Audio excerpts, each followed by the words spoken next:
Hi ಎಲ್ರಿಗೂ ನಮಸ್ಕಾರ. Share market in Kannada ಚಾನಲ್ಗೆ ನಿಮಗೆ ಸ್ವಾಗತ. ಮೇ 8ರ ಮಾರ್ಕೆಟ್ ಅಪ್ಡೇಟ್ನ ಅಬ್ಸರ್ವ್ ಮಾಡೋದಾದ್ರೆ ಇವತ್ತು ಕೂಡ ಮಾರ್ಕೆಟ್ನಲ್ಲಿ ವೀಕ್ನೆಸ್ ನೋಡೋದಕ್ಕೆ ಸಿಕ್ಕಿದೆ. ನಿಫ್ಟಿಯಲ್ಲಿ 150 ಪಾಯಿಂಟ್ಗಳ ಡೌನ್ ಸೈಡ್ ನೋಡೋದಕ್ಕೆ ಸಿಕ್ತು. 0.6%ನಷ್ಟು ನಿಫ್ಟಿ ಇವತ್ತು ಕರೆಕ್ಟ್ ಆಗಿದೆ. ಸೆನ್ಸೆಕ್ಸ್ನಲ್ಲಿ ಕೂಡ 0.66%ನ ಡೌನ್ ಸೈಡ್ ನೋಡೋದಕ್ಕೆ ಸಿಕ್ತು. ಬ್ಯಾಂಕ್ ನಿಫ್ಟಿಯಲ್ಲಿ ಹೆಚ್ಚಾಗಿ ಇವತ್ತು ವೀಕ್ನೆಸ್ ನೋಡೋದಕ್ಕೆ ಸಿಕ್ತು. 1.3%ನಷ್ಟು ನಿಫ್ಟಿ ಇವತ್ತು ಕರೆಕ್ಟ್ ಆಗಿದೆ. ನಿಫ್ಟಿ IT ಇಂಡೆಕ್ಸ್ನಲ್ಲಿ ಒಳ್ಳೆ ಒಂದು ಪಾಸಿಟಿವ್ ಮೊಮೆಂಟಮ್ ನೋಡೋದಕ್ಕೆ ಸಿಕ್ಕಿದೆ. 1.2%ನಷ್ಟು ನಿಫ್ಟಿ IT ಇಂಡೆಕ್ಸ್ ಗೇನ್ ಆಯಿತು. ಸೊ ನಿನ್ನೆ ನ್ಯಾಸ್ಡ್ಯಾಕ್ನಲ್ಲಿ ಕೂಡ ಒಂದು ಸ್ಟ್ರಾಂಗ್ ಮೊಮೆಂಟಮ್ ಇತ್ತು. ಅದರ ಒಂದು ರಿಫ್ಲೆಕ್ಷನ್ ಭಾರತದ IT ಸ್ಟಾಕ್ಗಳಲ್ಲಿ ನೋಡೋದಕ್ಕೆ ಸಿಕ್ಕಿದೆ. ಹಾಗೆ ಆಟೋ ಇಂಡೆಕ್ಸ್ನಲ್ಲಿ ಕೂಡ ಸ್ವಲ್ಪ ಮಟ್ಟಿಗೆ ಪ್ರೆಷರ್ ನೋಡೋದಕ್ಕೆ ಸಿಕ್ಕಿದೆ. 0.3%ನಷ್ಟು ನಿಫ್ಟಿ ಆಟೋ ಕೂಡ ಕರೆಕ್ಟ್ ಆಯಿತು. ಹಾಗೆ ಲಾರ್ಜ್ ಕ್ಯಾಪ್ ಕಂಪನಿಗಳಿಗೆ ಕಂಪೇರ್ ಮಾಡಿದಾಗ ಮಿಡ್ ಕ್ಯಾಪ್ ಸ್ಟಾಕ್ಗಳು ಸ್ಟ್ರಾಂಗ್ ಪರ್ಫಾರ್ಮೆನ್ಸನ್ನು ಕೊಡ್ತಿದೆ. ಇವತ್ತು Nifty mid cap 100 record high ಲೆವೆಲ್ಸನ್ನು ಟಚ್ ಮಾಡಿದೆ. 62,000 ಮಾರ್ಕನ್ನು ನಿಫ್ಟಿ ಮಿಡ್ ಕ್ಯಾಪ್ ಇಂಡೆಕ್ಸ್ ಇವತ್ತು ಕ್ರಾಸ್ ಮಾಡಿತು. ಬಟ್ ಮಧ್ಯಾಹ್ನದ ನಂತರ ಸ್ವಲ್ಪ ಸೆಲ್ಲಿಂಗ್ ಪ್ರೆಷರ್ ಕೂಡ ನೋಡೋದಕ್ಕೆ ಸಿಕ್ಕಿದೆ. ಸೊ ಈ ಒಂದು ಕ್ವಾರ್ಟರ್ನಲ್ಲಿ ಲಾರ್ಜ್ ಕ್ಯಾಪ್ ಕಂಪನಿಗಳಿಗೆ ಕಂಪೇರ್ ಮಾಡಿದಾಗ ಮಿಡ್ ಕ್ಯಾಪ್ ಕಂಪನಿಗಳ ರಿಸಲ್ಟ್ ಸ್ಟ್ರಾಂಗ್ ಆಗಿ ನೋಡೋದಕ್ಕೆ ಸಿಗ್ತದೆ. ಹಾಗೆ ನಾವು ನಿಫ್ಟಿಯನ್ನು ಅಬ್ಸರ್ವ್ ಮಾಡಿದಾಗ ನಿಫ್ಟಿಯಲ್ಲಿ 5 ಟಾಪ್ ಲಾರ್ಜ್ ಕ್ಯಾಪ್ IT ಸ್ಟಾಕ್ಗಳು ಇದೆ. ಅದೇ ನಿಫ್ಟಿ ಮಿಡ್ ಕ್ಯಾಪ್ 100ನಲ್ಲಿ IT ಸ್ಟಾಕ್ಸ್ ಇದ್ದರೂ ಕೂಡ ಆ IT ಕಂಪನಿಗಳು ಒಳ್ಳೆ ಒಂದು ಕ್ವಾರ್ಟರ್ಲಿ ರಿಸಲ್ಟ್ಸ್ ಡಿಕ್ಲೇರ್ ಮಾಡಿರೋದ್ರಿಂದ ಆ ಸ್ಟಾಕ್ಗಳಲ್ಲಿ ಮೊಮೆಂಟಮ್ ಕೂಡ ನೋಡೋದಕ್ಕೆ ಸಿಕ್ಕಿದೆ. ಹಾಗೆ ಕನ್ಸಿಡರಬ್ಲಿ ನಂಬರ್ ಕೂಡ ಕಡಿಮೆ ಇದೆ. ಆ ರೀಸನ್ನಿಂದ ಮಿಡ್ ಕ್ಯಾಪ್ ಇಂಡೆಕ್ಸ್ ಸ್ಟ್ರಾಂಗ್ ಆಗಿ ಪರ್ಫಾರ್ಮ್ ಮಾಡ್ತಿದೆ. ಹಾಗೆ ಬೇರೆ ಬೇರೆ ಸೆಕ್ಟರ್ನ ಕಂಪನಿಗಳು ಕೂಡ ಒಳ್ಳೆ ರಿಸಲ್ಟ್ಸ್ಗಳನ್ನು ಅನೌನ್ಸ್ ಮಾಡ್ತಿರೋದ್ರಿಂದ ಮಿಡ್ ಕ್ಯಾಪ್ ಸ್ಮಾಲ್ ಕ್ಯಾಪ್ ಸ್ಟಾಕ್ಗಳಲ್ಲಿ ಮೊಮೆಂಟಮ್ ನೋಡೋದಕ್ಕೆ ಸಿಗ್ತದೆ. ಸೊ ಲಾರ್ಜ್ ಕ್ಯಾಪ್ಗಳಲ್ಲಿ ಆ ರೀತಿಯ ಒಂದು ಸ್ಟ್ರಾಂಗ್ ಮೊಮೆಂಟಮ್ ನಮಗೆ ನೋಡೋದಕ್ಕೆ ಸಿಗ್ತಿಲ್ಲ. ಆದ್ದರಿಂದ ನಿಫ್ಟಿಯಲ್ಲಿ ಡೌನ್ ಸೈಡ್ ಇದ್ರೂ ಕೂಡ ಮಿಡ್ ಕ್ಯಾಪ್ ಸ್ಮಾಲ್ ಕ್ಯಾಪ್ ಇಂಡೆಕ್ಸ್ಗಳಲ್ಲಿ ಮೊಮೆಂಟಮ್ ನೋಡೋದಕ್ಕೆ ಸಿಗ್ತದೆ. ಸೊ ಯಾರು ಸ್ಪೆಸಿಫಿಕ್ ಆಗಿ ಮಿಡ್ ಕ್ಯಾಪ್ ಸ್ಮಾಲ್ ಕ್ಯಾಪ್ ಸ್ಟಾಕ್ಗಳನ್ನು ಪೋರ್ಟ್ಫೋಲಿಯೋನಲ್ಲಿ ಓನ್ ಮಾಡ್ತಿರ್ತೀರ, ನಿಮ್ಮ ಪೋರ್ಟ್ಫೋಲಿಯೋ ಸ್ಟ್ರಾಂಗ್ ಆಗಿ ಪರ್ಫಾರ್ಮ್ ಮಾಡ್ತಿರುತ್ತೆ. ಸೊ ಲಾರ್ಜ್ ಕ್ಯಾಪ್ಗೆ 60-70%ನ ವೆಯ್ಟೇಜ್ ಕೊಟ್ಟಿದ್ರೆ ಸ್ವಲ್ಪ ಪೋರ್ಟ್ಫೋಲಿಯೋನಲ್ಲಿ ಡೌನ್ ಸೈಡ್ ಇರುತ್ತೆ. ನಿಫ್ಟಿಯ ಟಾಪ್ ಗೇನರ್ಸ್ ಮತ್ತು ಲೂಸರ್ಸನ್ನು ಅಬ್ಸರ್ವ್ ಮಾಡಿದಾಗ ಟೈಟನ್ ಇವತ್ತು ಟಾಪ್ ಗೇನರ್ ಆಗಿತ್ತು. 4.5%ಗೂ ಹೆಚ್ಚಿನ ಜಂಪ್ ಸ್ಟಾಕ್ ಪ್ರೈಸ್ನಲ್ಲಿ ನೋಡೋದಕ್ಕೆ ಸಿಕ್ಕಿದೆ. ಅದಕ್ಕೆ ರೀಸನ್ ಕಂಪನಿ ಡಿಕ್ಲೇರ್ ಮಾಡಿದಂಥ Q4 ರಿಸಲ್ಟ್ ಆಗಿರುತ್ತೆ. ಮಾರ್ಕೆಟ್ ಅವರ್ಸ್ನಲ್ಲೇ ಈ ಒಂದು ರಿಸಲ್ಟ್ ನೋಡೋದಕ್ಕೆ ಸಿಕ್ತು. ಪ್ರಾಫಿಟ್ಸ್ ಇಯರ್ ಆನ್ ಇಯರ್ 35%ನಷ್ಟು ಜಂಪ್ ಆಗಿದೆ. 1,179 ಕೋಟಿ ಪ್ರಾಫಿಟ್ಸನ್ನು ಟೈಟನ್ ಈ ಒಂದು ಕ್ವಾರ್ಟರ್ನಲ್ಲಿ ಡಿಕ್ಲೇರ್ ಮಾಡಿದ್ದಾರೆ. ಎಸ್ಟಿಮೇಷನ್ಸ್ಗಿಂತ ಒಂದು ಸ್ಟ್ರಾಂಗ್ ರಿಸಲ್ಟ್ಸ್ ನೋಡೋದಕ್ಕೆ ಸಿಕ್ಕಿದೆ. ಹಾಗೆ ಕಂಪನಿಯ ಟೋಟಲ್ ಇನ್ಕಮ್ 46% ಇನ್ಕ್ರೀಸ್ ಆಗ್ತಿರೋದು ಕಾಣಿಸ್ತಿದೆ. ಒಂದು ಸ್ಟ್ರಾಂಗ್ ಕ್ವಾರ್ಟರ್ಲಿ ಪರ್ಫಾರ್ಮೆನ್ಸ್ ಆಗಿರುತ್ತೆ. ಹಾಗೆ ಹಿಸ್ಟಾರಿಕಲಿ ಇದೊಂದು ಸ್ಟ್ರಾಂಗ್ ಪರ್ಫಾರ್ಮೆನ್ಸ್ ಆಗಿದೆ. ಹಾಗೆ ಕಂಪನಿ 15 ರೂಪಾಯಿಯ ಡಿವಿಡೆಂಡ್ ಅನ್ನು ಅನೌನ್ಸ್ ಮಾಡಿದ್ದಾರೆ. ಇದು ಫೈನಲ್ ಡಿವಿಡೆಂಡ್ ಆಗಿರುತ್ತೆ. ಆನ್ಯುವಲ್ ಜನರಲ್ ಮೀಟಿಂಗ್ನಲ್ಲಿ ಶೇರ್ ಹೋಲ್ಡರ್ಸ್ ಅಪ್ರೂವಲ್ ಸಿಕ್ಕಿದ ಮೇಲೆ ರೆಕಾರ್ಡ್ ಡೇಟ್ ಫೈನಲೈಸ್ ಆಗಿ ಈ ಒಂದು ಡಿವಿಡೆಂಡ್ ನಿಮ್ಮ ಅಕೌಂಟ್ಗೆ ಕ್ರೆಡಿಟ್ ಆಗುತ್ತೆ. ಸೊ ಒಳ್ಳೆ ಒಂದು ಜ್ಯುವೆಲರಿ ಸೇಲ್ಸ್ ಟೈಟನ್ನಿಂದ ನೋಡೋದಕ್ಕೆ ಸಿಕ್ಕಿದೆ. ಹಾಗೆ ಗೋಲ್ಡ್ ಪ್ರೈಸಸ್ ಎಲಿವೇಟೆಡ್ ಆಗಿರೋದ್ರಿಂದ ಅಂದರೆ ಹೈಯರ್ ಸೈಡ್ನಲ್ಲಿ ಇರೋದ್ರಿಂದ ಒಳ್ಳೆ ಒಂದು ಪ್ರಾಫಿಟ್ಸನ್ನು ಡಿಕ್ಲೇರ್ ಮಾಡಿದ್ದಾರೆ. ಅಪೋಲೋ ಹಾಸ್ಪಿಟಲ್ನಲ್ಲಿ ಕೂಡ 3%ನ ಜಂಪ್ ಇವತ್ತು ನೋಡೋದಕ್ಕೆ ಸಿಕ್ತು. ಏಷ್ಯನ್ ಪೇಂಟ್ಸ್ ಕೂಡ 3%ನಷ್ಟು ಗೇನ್ ಆಗಿದೆ. ಸೊ ಬೆಳಗಿನ ಸೆಷನಲ್ಲಿ ಆಲ್ಮೋಸ್ಟ್ 6%ನ ಜಂಪ್ ಏಷ್ಯನ್ ಪೇಂಟ್ ಸ್ಟಾಕ್ ಪ್ರೈಸ್ನಲ್ಲಿ ನೋಡೋದಕ್ಕೆ ಸಿಕ್ಕಿತ್ತು. ಸೊ ಇದಕ್ಕೆ ರೀಸನ್ ಇನ್ವೆಸ್ಟೆಕ್ ಪೇಂಟ್ ಸೆಕ್ಟರನ್ನು ಕವರ್ ಮಾಡಿದ್ದಾರೆ. ಏಷ್ಯನ್ ಪೇಂಟ್ಸ್ ಬರ್ಜರ್ ಪೇಂಟ್ನಲ್ಲಿ ಈ ಮುಂಚೆ ಇದ್ದಂಥ ರೇಟಿಂಗನ್ನು ಅವರು ಅಪ್ಗ್ರೇಡ್ ಮಾಡಿದ್ದಾರೆ. ಸೊ ಏಷ್ಯನ್ ಪೇಂಟ್ಸ್ನಲ್ಲಿ ಈ ಮುಂಚೆ ಇನ್ವೆಸ್ಟೆಕ್ ಸೆಲ್ ರೆಕಮೆಂಡೇಷನ್ನ ಕೊಟ್ಟಿದ್ರು, ಅದನ್ನು ಈಗ ಹೋಲ್ಡ್ಗೆ ಚೇಂಜ್ ಮಾಡಿದ್ದಾರೆ. ಹಾಗೆ ಬರ್ಜರ್ ಪೇಂಟ್ನಲ್ಲಿ ಹೋಲ್ಡ್ ರೆಕಮೆಂಡೇಷನ್ ಇತ್ತು, ಅದನ್ನು ಬೈಗೆ ಚೇಂಜ್ ಮಾಡ್ತಿದ್ದಾರೆ. ಸೊ 3 ವರ್ಷಗಳ ಹಿಂದೆ ಇವರು ಈ ಒಂದು ರೆಕಮೆಂಡೇಷನ್ನ ಕೊಟ್ಟಿದ್ರು. ಅದಕ್ಕೆ ರೀಸನ್ ಬಿರ್ಲಾ ಒಪಸ್ನ ಎಂಟ್ರಿ ಆಗಿತ್ತು.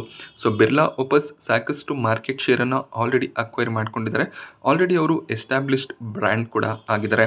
ಬಟ್ ಏಷ್ಯನ್ ಪೇಂಟ್ಸ್ ಬರ್ಜರ್ ಪೇಂಟ್ನ ಮಾರ್ಜಿನ್ಸ್ನ ಮೇಲೆ ಸ್ವಲ್ಪ ಇಂಪ್ಯಾಕ್ಟ್ ಬಂದಿದ್ರೂ ಕೂಡ ಈ ಒಂದು ಕಾಂಪಿಟೇಷನನ್ನು ಅವರು ಚೆನ್ನಾಗಿ ಹ್ಯಾಂಡಲ್ ಮಾಡಿದ್ದಾರೆ. ಮುಂದಿನ ದಿನಗಳಲ್ಲಿ ಈ ಒಂದು ಕಾಂಪಿಟೇಷನ್ ಸ್ವಲ್ಪ ಮಟ್ಟಿಗೆ ಸ್ಲೋ ಡೌನ್ ಆಗುತ್ತೆ ಅಂತ ಏಷ್ಯನ್ ಪೇಂಟ್ಸ್ ಮತ್ತು ಬರ್ಜರ್ ಪೇಂಟನ್ನು ಅಪ್ಗ್ರೇಡ್ ಮಾಡಿದ್ದಾರೆ. ಹಾಗೆ ಟಾಟಾ ಕನ್ಸ್ಯೂಮರ್ ಪ್ರಾಡಕ್ಟ್ ಸ್ಟಾಕ್ ಪ್ರೈಸ್ನಲ್ಲಿ ಕೂಡ 2%ನ ಜಂಪ್ ನೋಡೋದಕ್ಕೆ ಸಿಕ್ಕಿದೆ. ಅದಾನಿ ಪೋರ್ಟ್ಸ್ ಕೂಡ 1.5%ನ ಅರೌಂಡಲ್ಲಿ ಇವತ್ತು ಗೇನ್ ಆಯಿತು. ಟಾಪ್ ಲೂಸರ್ಸನ್ನು ಅಬ್ಸರ್ವ್ ಮಾಡಿದಾಗ SBI ಇವತ್ತು ಟಾಪ್ ಲೂಸರ್ ಆಗಿತ್ತು. 7%ನ ಕರೆಕ್ಷನ್ SBIಯಲ್ಲಿ ನೋಡೋದಕ್ಕೆ ಸಿಕ್ತು. SBI ಕೂಡ ಇವತ್ತು Q4 ರಿಸಲ್ಟನ್ನು ಅನೌನ್ಸ್ ಮಾಡಿದ್ರು. ಮಾರ್ಕೆಟ್ ಅವರ್ಸ್ನಲ್ಲೇ ಈ ಒಂದು ರಿಸಲ್ಟ್ ನೋಡೋದಕ್ಕೆ ಸಿಕ್ತು. 1,31,000 ಕೋಟಿಯ ಒಂದು ಟೋಟಲ್ ರೆವೆನ್ಯೂ ಡಿಕ್ಲೇರ್ ಆಗಿದೆ. ಬಟ್ ಪ್ರಾಫಿಟ್ಸನ್ನು ಅಬ್ಸರ್ವ್ ಮಾಡಿದಾಗ 20,500 ಕೋಟಿ ಅರೌಂಡಲ್ಲಿ ಪ್ರಾಫಿಟ್ಸ್ ಡಿಕ್ಲೇರ್ ಆಯಿತು. ಲಾಸ್ಟ್ ಕ್ವಾರ್ಟರ್ನಲ್ಲಿ 22,000 ಕೋಟಿ ಅರೌಂಡಲ್ಲಿ ಪ್ರಾಫಿಟ್ಸ್ ಬಂದಿತ್ತು. ಹಾಗೆ ಮಾರ್ಚ್ 2025ರಲ್ಲಿ ಕೂಡ 20,400 ಕೋಟಿ ಅರೌಂಡಲ್ಲಿ ಪ್ರಾಫಿಟ್ಸ್ ಬಂದಿದೆ. ಬ್ರೋಕರೇಜಸ್ ಎಸ್ಟಿಮೇಷನ್ ಇನ್ನೂ ಹೆಚ್ಚಾಗಿತ್ತು. ಆ ಒಂದು ಮಾರ್ಕನ್ನು SBI ರೀಚ್ ಮಾಡೋದಕ್ಕೆ ಸಾಧ್ಯ ಆಗಲಿಲ್ಲ. ಸೊ ಆ ಒಂದು ರೀಸನ್ನಿಂದ SBI ಸ್ಟಾಕ್ ಪ್ರೈಸ್ನಲ್ಲಿ ವೀಕ್ನೆಸ್ ನೋಡೋದಕ್ಕೆ ಸಿಕ್ಕಿದೆ. ಸೊ ಈ ಒಂದು ಕ್ವಾರ್ಟರ್ನಲ್ಲಿ ಕೂಡ ಒಂದು ಸ್ಟ್ರಾಂಗ್ ಮೊಮೆಂಟಮ್ ನೋಡೋದಕ್ಕೆ ಸಿಕ್ಕಿದೆ. ಡೆಪಾಸಿಟ್ಸ್ ಇನ್ಕ್ರೀಸ್ ಆಗಿದೆ, ಹಾಗೆ ಲೆಂಡಿಂಗ್ ಕೆಪಾಸಿಟಿ ಕೂಡ ಇನ್ಕ್ರೀಸ್ ಆಗ್ತಿರೋದು ಕಾಣಿಸ್ತಿದೆ. ಹಾಗೆ 4.1% ಟೋಟಲ್ ನೆಟ್ ಇಂಟ್ರೆಸ್ಟ್ ಇನ್ಕಮ್ ಅನ್ನು ಕಂಪನಿ ಡಿಕ್ಲೇರ್ ಮಾಡಿದ್ದಾರೆ. ₹17.35 ಡಿವಿಡೆಂಡ್ ಕೂಡ ಅನೌನ್ಸ್ ಆಗಿದೆ. ಈ ಒಂದು ಡಿವಿಡೆಂಡ್ಗೆ ರೆಕಾರ್ಡ್ ಡೇಟ್ ಮೇ 16 ಆಗಿರುತ್ತೆ. ಸೊ ಮೇ 16ರವರೆಗೂ ಈ ಒಂದು ಶೇರ್ಸ್ಗಳನ್ನು ನೀವು ಹೋಲ್ಡ್ ಮಾಡಿಕೊಂಡ್ರೆ ನಿಮಗೆ ಡಿವಿಡೆಂಡ್ ಜೂನ್ 4ರ ಒಳಗಾಗಿ ಕ್ರೆಡಿಟ್ ಆಗುತ್ತೆ. ಕೋಲ್ ಇಂಡಿಯಾ ಸ್ಟಾಕ್ ಪ್ರೈಸ್ನಲ್ಲಿ 2%ಗೂ ಹೆಚ್ಚಿನ ಕರೆಕ್ಷನ್ ನೋಡೋದಕ್ಕೆ ಸಿಕ್ತು. ಗೌರ್ಮೆಂಟ್ OFS ಅನ್ನು ತರ್ತಾರೆ ಅನ್ನುವಂಥ ನ್ಯೂಸ್ನಿಂದ ಸ್ಟಾಕ್ನಲ್ಲಿ ವೀಕ್ನೆಸ್ ಕಾಣಿಸ್ತಿದೆ. HDFC ಬ್ಯಾಂಕ್, ಆಕ್ಸಿಸ್ ಬ್ಯಾಂಕ್ ಕೂಡ 2%ನ ಅರೌಂಡಲ್ಲಿ ಕರೆಕ್ಟ್ ಆಗಿದೆ. ಸೊ ಫಿನಾನ್ಷಿಯಲ್ ಸೆಕ್ಟರ್ನ ಸ್ಟಾಕ್ಗಳಲ್ಲಿ ಸ್ವಲ್ಪ ಮಟ್ಟಿಗೆ ವೀಕ್ನೆಸ್ ಕಾಣಿಸ್ತಿದೆ. FIIs ಕೂಡ ಫಿನಾನ್ಷಿಯಲ್ ಸೆಕ್ಟರ್ನ ಸ್ಟಾಕ್ಗಳಲ್ಲಿ ತುಂಬಾ ಸೆಲ್ಲಿಂಗ್ ಅನ್ನು ಮಾಡ್ತಿದ್ದಾರೆ ಅನ್ನುವಂಥ ಒಂದು ರಿಪೋರ್ಟ್ ಕೂಡ ಇತ್ತು. ಹಾಗೆ ಬಜಾಜ್ ಫಿನಾನ್ಸ್ ಕೂಡ 1.8%ನಷ್ಟು ಇವತ್ತು ಕರೆಕ್ಟ್ ಆಗಿದೆ. ಸ್ವಿಗ್ಗಿ ಇವತ್ತು 1%ನಷ್ಟು ಗೇನ್ ಆಯಿತು. ಸ್ವಿಗ್ಗಿ ಕೂಡ ತಮ್ಮ Q4 ರಿಸಲ್ಟನ್ನು ಡಿಕ್ಲೇರ್ ಮಾಡಿದ್ದಾರೆ. ಕಳೆದ 4 ಕ್ವಾರ್ಟರ್ಗಳಲ್ಲಿ ಕಂಪನಿ 1,000 ಕೋಟಿಗೂ ಹೆಚ್ಚಿನ ಲಾಸನ್ನು ಡಿಕ್ಲೇರ್ ಮಾಡಿದರು. ಆ ಲಾಸಸ್ ಈಗ ಸ್ವಲ್ಪ ಮಟ್ಟಿಗೆ ಕಡಿಮೆ ಆಗ್ತಿರೋದು ಕಾಣಿಸ್ತಿದೆ. 800 ಕೋಟಿ ಲಾಸನ್ನು ಡಿಕ್ಲೇರ್ ಮಾಡಿದ್ದಾರೆ. ಬಟ್ ರೆವೆನ್ಯೂಸ್ ಸ್ಟ್ರಾಂಗ್ ಆಗಿ ಜಂಪ್ ಆಗ್ತಿರೋದು ಕಾಣಿಸ್ತಿದೆ. ಇಯರ್ ಆನ್ ಇಯರ್ ರೆವೆನ್ಯೂಸ್ 45%ನಷ್ಟು ಇನ್ಕ್ರೀಸ್ ಆಗಿದೆ. 6,383 ಕೋಟಿ ರೆವೆನ್ಯೂನ ಡಿಕ್ಲೇರ್ ಮಾಡಿದ್ದಾರೆ. ಲಾಸ್ಟ್ ಇಯರ್ ಅಂದರೆ ಮಾರ್ಚ್ 2025ರಲ್ಲಿ 4,410 ಕೋಟಿಯ ರೆವೆನ್ಯೂ ಡಿಕ್ಲೇರ್ ಆಗಿತ್ತು. ಒಂದು ಸ್ಟ್ರಾಂಗ್ ಫುಡ್ ಡೆಲಿವರಿ ಗ್ರೋತ್ ನೋಡೋದಕ್ಕೆ ಸಿಕ್ಕಿದೆ. ಟೋಟಲ್ ಆರ್ಡರ್ ವ್ಯಾಲ್ಯೂಸ್ ಕೂಡ ಇನ್ಕ್ರೀಸ್ ಆಗ್ತಿರೋದು ಕಾಣಿಸ್ತಿದೆ. ಇನ್ಸ್ಟಾಮಾರ್ಟ್ ಬಿಸ್ನೆಸ್ನಲ್ಲಿ ಕೂಡ ಒಳ್ಳೆ ಒಂದು ಗ್ರೋತ್ ಕಾಣಿಸ್ತಿದೆ. ಇನ್ಸ್ಟಾಮಾರ್ಟ್ ಬಿಸ್ನೆಸ್ನಿಂದ ಇನ್ನೂ ಕೂಡ ಲಾಸ್ ಆಗ್ತದೆ, but gross order value strong ಆಗಿ ಇನ್ಕ್ರೀಸ್ ಆಗಿದೆ. 68.8% year on year gross order value increase ಆಗ್ತಿರೋದು ಕಾಣಿಸ್ತಿದೆ. ಸಾಕಷ್ಟು ಡಿಸ್ಕೌಂಟೆಡ್ ಪ್ರೈಸ್ನಲ್ಲಿ ಗ್ರಾಸರಿ ಡೆಲಿವರಿಯನ್ನು ಸ್ವಿಗ್ಗಿ ಮಾಡ್ತಾರೆ, ಆದ್ದರಿಂದ ಕಂಪನಿ ಲಾಸ್ನಲ್ಲಿ ಇದ್ದಾರೆ. But customer acquisition first focus ಆಗಿರುತ್ತೆ. ಮುಂದಿನ ದಿನಗಳಲ್ಲಿ ಯಾವ ರೀತಿಯಲ್ಲಿ ಇನ್ಸ್ಟಾಮಾರ್ಟನ್ನು ಪ್ರಾಫಿಟಬಲ್ ಮಾಡ್ಬೋದು, ಸೊ ಅದರ ಬಗ್ಗೆ ಕಂಪನಿ ಆಲ್ರೆಡಿ ಫೋಕಸನ್ನು ಮಾಡಿರ್ತಾರೆ. ಓಲಾ ಎಲೆಕ್ಟ್ರಿಕ್ ಮೊಬಿಲಿಟಿ ಸ್ಟಾಕ್ ಪ್ರೈಸ್ನಲ್ಲಿ 1 ಗಂಟೆ ನಂತರ ಒಂದು ಸಡನ್ ಜಂಪ್ ನೋಡೋದಕ್ಕೆ ಸಿಕ್ತು. ಇದಕ್ಕೆ ರೀಸನ್ ಇವರ ಒಂದು ಮಾಡೆಲ್ S1 X+ಗೆ ಗೌರ್ಮೆಂಟ್ನ ಕಡೆಯಿಂದ ಸರ್ಟಿಫಿಕೇಷನ್ ಸಿಕ್ಕಿದೆ. ಸೊ ಈ ನ್ಯೂಸ್ ಖಂಡಿತವಾಗ್ಲೂ ಪಾಸಿಟಿವ್ ಆಗಿರುತ್ತೆ.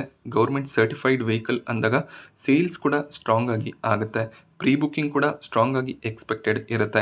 ಇವರು ಕ್ಲೇಮ್ ಮಾಡೋ ಪ್ರಕಾರ 320 ಕಿಲೋಮೀಟರ್ನಷ್ಟು IDC ರೇಂಜನ್ನು ಈ ಒಂದು ವೆಹಿಕಲ್ ಪ್ರೊವೈಡ್ ಮಾಡುತ್ತೆ. ಅಂದರೆ ಒಂದು ಬಾರಿ 100% ನೀವು ಚಾರ್ಜ್ ಮಾಡಿದ್ರೆ ನಿಮಗೆ ಸ್ಕೂಟರ್ 320 ಕಿಲೋಮೀಟರ್ನ ರೇಂಜನ್ನು ಕೊಡುತ್ತೆ ಅನ್ನೋದು ಇವರ ಕ್ಲೇಮ್ ಆಗಿರುತ್ತೆ. ಸೊ ಸಿಟಿಯಲ್ಲಿ ನೀವು ಟ್ರಾವೆಲ್ ಮಾಡಿದ್ರೆ 250 ಕಿಲೋಮೀಟರ್ ಅಂತ ತಗೋಬೋದಾಗುತ್ತೆ. ಬಟ್ ಸ್ಟಿಲ್ ಒಳ್ಳೆ ಒಂದು ರೇಂಜನ್ನು ಇವರು ಕ್ಲೇಮ್ ಮಾಡ್ಕೋತಿದ್ದಾರೆ. ನೋಡಬೇಕಾಗುತ್ತೆ ಈ ವೆಹಿಕಲ್ ಲಾಂಚ್ ಆದಮೇಲೆ ಯಾವ ರೀತಿಯ ರೆಸ್ಪಾನ್ಸಸ್ ಬರುತ್ತೆ ಅಂತ. ಬಟ್ ಇವರ ಆಫ್ಟರ್ ಸೇಲ್ ಸರ್ವಿಸ್ನ ಮೇಲೆ ಸಾಕಷ್ಟು ಕ್ವೆಶ್ಚನ್ಸ್ ಇದೆ, ಅದನ್ನು ಕಂಪನಿ ಸರಿ ಮಾಡ್ಕೋಬೇಕಾಗುತ್ತೆ. ಬಟ್ ಸ್ಟಾಕ್ ಪ್ರೈಸನ್ನು ಅಬ್ಸರ್ವ್ ಮಾಡಿದಾಗ IPO ಪ್ರೈಸ್ಗಿಂತ ತುಂಬಾ ಕಡಿಮೆ ಪ್ರೈಸ್ನಲ್ಲಿ ಓಲಾ ಎಲೆಕ್ಟ್ರಿಕ್ ಮೊಬಿಲಿಟಿ ಟ್ರೇಡ್ ಆಗ್ತದೆ. ಲೆನ್ಸ್ಕಾರ್ಟ್ ಸ್ಟಾಕ್ ಪ್ರೈಸ್ನಲ್ಲಿ ಇವತ್ತು ಬೆಳಿಗ್ಗೆ ಸಾಕಷ್ಟು ವೊಲಟಿಲಿಟಿ ಕಾಣಿಸ್ತು. ಅದಾದಮೇಲೆ ಸ್ಟಾಕ್ ಗೇನ್ ಕೂಡ ಆಗಿತ್ತು, ಮತ್ತೆ ಸ್ವಲ್ಪ ಸೆಲ್ಲಿಂಗ್ ಪ್ರೆಷರ್ ಬಂದಿದೆ. ಬಟ್ ಫ್ಲಾಟ್ ಆಗಿ ಸ್ಟಾಕ್ ಕ್ಲೋಸಿಂಗನ್ನು ಕೊಟ್ಟಿದೆ.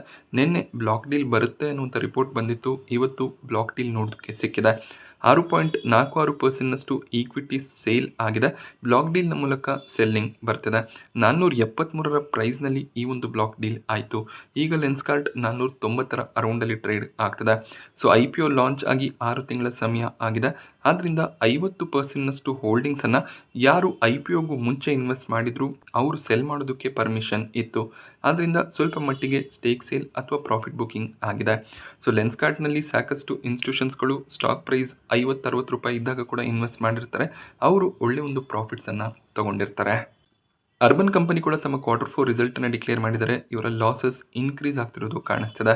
159 ಕೋಟಿ ಲಾಸನ್ನು ಕಂಪನಿ ಡಿಕ್ಲೇರ್ ಮಾಡಿದ್ದಾರೆ. ಲಾಸ್ಟ್ ಕ್ವಾರ್ಟರ್ನಲ್ಲಿ 20 ಕೋಟಿಯ ಲಾಸ್ ಬಂದಿತ್ತು. ಬಟ್ ಈ ಬಾರಿ ಇನ್ಸ್ಟಾ ಹೆಲ್ಪ್ ಸೆಗ್ಮೆಂಟಲ್ಲಿ ಹೆಚ್ಚಿನ ಒಂದು ಇನ್ವೆಸ್ಟ್ಮೆಂಟ್ ಮಾಡ್ತಿದ್ದೀವಿ ಅಂತ ಕಂಪನಿ ಹೇಳಿದ್ದಾರೆ. ಆದ್ದರಿಂದ ಲಾಸ್ ಜಾಸ್ತಿ ಆಗ್ತದೆ. ಇನ್ಸ್ಟಾ ಹೆಲ್ಪ್ ಅಂದಾಗ ನೀವು ಅರ್ಬನ್ ಕಂಪನಿಯಲ್ಲಿ ಯಾವುದಾದ್ರೂ ಸರ್ವಿಸ್ಗೆ ಆರ್ಡರ್ ಮಾಡಿದಾಗ ಇನ್ಸ್ಟೆಂಟಾಗಿ ಅಂದರೆ 10-15 ನಿಮಿಷದ ಒಳಗಾಗಿ ನಿಮಗೆ ಆ ಒಂದು ಸರ್ವಿಸನ್ನು ಪ್ರೊವೈಡ್ ಮಾಡೋದಕ್ಕೆ ಕಂಪನಿ ಪ್ರಯತ್ನ ಪಡ್ತಿದ್ದಾರೆ. ಅಂದರೆ ಸ್ವಿಗ್ಗಿ ಯಾವ ರೀತಿಯಲ್ಲಿ ಗ್ರಾಸರಿಯನ್ನು ಇನ್ಸ್ಟೆಂಟಾಗಿ ಡೆಲಿವರ್ ಮಾಡ್ತಾರೆ, ಆ ರೀತಿಯಲ್ಲಿ ಇವರು ಕೂಡ ಸರ್ವಿಸಸ್ಗಳನ್ನು ಇನ್ಸ್ಟೆಂಟಾಗಿ ಪ್ರೊವೈಡ್ ಮಾಡ್ತಿದ್ದಾರೆ. ಇದರಲ್ಲಿ ಸ್ವಲ್ಪ ಲಾಸ್ ಆಗ್ತಿದೆ ಅನ್ನೋದು ಅರ್ಬನ್ ಕಂಪನಿಯ ಕ್ಲೇಮ್ ಆಗಿರುತ್ತೆ. ಬಟ್ ಈ ಬಿಸ್ನೆಸ್ ಫ್ಯೂಚರ್ ಪ್ರೂಫ್ ಬಿಸ್ನೆಸ್ ಆಗಿರುತ್ತೆ. ಬಟ್ ಈಗ ಸದ್ಯಕ್ಕೆ ಕಂಪನಿ ಲಾಸ್ ಡಿಕ್ಲೇರ್ ಮಾಡ್ತಿರೋದ್ರಿಂದ ಸ್ಟಾಕ್ ಪ್ರೈಸ್ನಲ್ಲಿ ಸ್ವಲ್ಪ ಮಟ್ಟಿಗೆ ವೀಕ್ನೆಸ್ ಬರ್ಬೋದು. ಸೊ ಈಗಲೂ ಕೂಡ ಅರ್ಬನ್ ಕಂಪನಿ IPO ಪ್ರೈಸ್ನ ಮೇಲ್ಗಡೆನೆ ಟ್ರೇಡ್ ಆಗ್ತದೆ. ಬಟ್ ಹೈಯರ್ ಲೆವೆಲ್ಗಳಿಂದ ಸಾಕಷ್ಟು ವೀಕ್ನೆಸ್ ಕಾಣಿಸಿದೆ. ಇವತ್ತು ಕೂಡ ಸ್ಟಾಕ್ ಆಲ್ಮೋಸ್ಟ್ 6% ಕರೆಕ್ಟ್ ಆಯಿತು. ಕಲ್ಯಾಣ್ ಜ್ಯುವೆಲರ್ಸ್ ಕೂಡ ತಮ್ಮ ರಿಸಲ್ಟ್ಸನ್ನು ಇವತ್ತು ಅನೌನ್ಸ್ ಮಾಡಿದ್ರು. ಸ್ಟಾಕ್ 3.5% ಜಂಪ್ ಆಯಿತು. ಒಳ್ಳೆ ಒಂದು ಪ್ರಾಫಿಟ್ ಗ್ರೋತ್, ರೆವೆನ್ಯೂ ಗ್ರೋತ್ ನೋಡೋದಕ್ಕೆ ಸಿಕ್ಕಿದೆ. ಲಾಸ್ಟ್ ಇಯರ್ ಕಂಪನಿ 188 ಕೋಟಿ ಪ್ರಾಫಿಟ್ಸನ್ನು ಡಿಕ್ಲೇರ್ ಮಾಡಿದ್ರು. ಈ ಕ್ವಾರ್ಟರ್ನಲ್ಲಿ 409 ಕೋಟಿಯ ಪ್ರಾಫಿಟ್ಸ್ ಬಂದಿದೆ. ಹಾಗೆ ರೆವೆನ್ಯೂಸ್ ಕೂಡ 66% ಇನ್ಕ್ರೀಸ್ ಆಗ್ತಿರೋದು ಕಾಣಿಸ್ತಿದೆ. ಇವರು ಕೂಡ ₹2.5 ಫೈನಲ್ ಡಿವಿಡೆಂಡ್ ಅನ್ನು ಅನೌನ್ಸ್ ಮಾಡಿದ್ದಾರೆ. ಶೇರ್ ಹೋಲ್ಡರ್ಸ್ಗಳ ಅಪ್ರೂವಲ್ ಸಿಕ್ಕಿದ ಮೇಲೆ ಈ ಡಿವಿಡೆಂಡ್ ಕ್ರೆಡಿಟ್ ಆಗುತ್ತೆ. ಸ್ಟ್ರಾಂಗ್ ರಿಸಲ್ಟ್ನ ರೀಸನ್ನಿಂದ ಸ್ಟಾಕ್ ಪ್ರೈಸ್ನಲ್ಲಿ ಸ್ಟ್ರಾಂಗ್ ಮೊಮೆಂಟಮ್ ಕೂಡ ಕಾಣಿಸಿದೆ. ಆನ್ಇಎಂಐ ಟೆಕ್ನಾಲಜೀಸ್ ಇವತ್ತು ಮಾರ್ಕೆಟ್ನಲ್ಲಿ ಲಿಸ್ಟ್ ಆಯಿತು. 12% ಪ್ರೀಮಿಯಂನೊಂದಿಗೆ ಲಿಸ್ಟಿಂಗ್ ನೋಡೋದಕ್ಕೆ ಸಿಕ್ಕಿದೆ. ನಿನ್ನೆ ₹25 ಪ್ರೀಮಿಯಂ ಕಾಣಿಸ್ತಿತ್ತು. ಕಂಪನಿ ಸೆಟ್ ಮಾಡಿದಂಥ ಪ್ರೈಸ್ ₹171 ಆಗಿತ್ತು. ₹190 ಪ್ರೈಸ್ನಲ್ಲಿ ಲಿಸ್ಟಿಂಗ್ ನೋಡೋದಕ್ಕೆ ಸಿಕ್ತು. ಅಂದರೆ ₹19 ಪ್ರೀಮಿಯಂನಲ್ಲಿ ಲಿಸ್ಟಿಂಗ್ ಬಂದಿದೆ. ಬಟ್ ಲಿಸ್ಟ್ ಆದಮೇಲೆ ಸ್ಟಾಕ್ನಲ್ಲಿ ಸ್ಟ್ರಾಂಗ್ ಮೊಮೆಂಟಮ್ ಕಾಣಿಸ್ತು. 208 ಪ್ರೈಸ್ನಲ್ಲಿ ಕ್ಲೋಸಿಂಗ್ ನೋಡೋದಕ್ಕೆ ಸಿಕ್ಕಿದೆ. ಸೊ ಇನ್ಸ್ಟಿಟ್ಯೂಷನಲ್ ಬಿಡ್ಡಿಂಗ್ ಸ್ಟ್ರಾಂಗ್ ಆಗಿತ್ತು. ಆ ರೀಸನ್ನಿಂದ ಸ್ಟಾಕ್ನಲ್ಲಿ ಒಳ್ಳೆ ಮೊಮೆಂಟಮ್ ಕಾಣಿಸ್ತಿದೆ.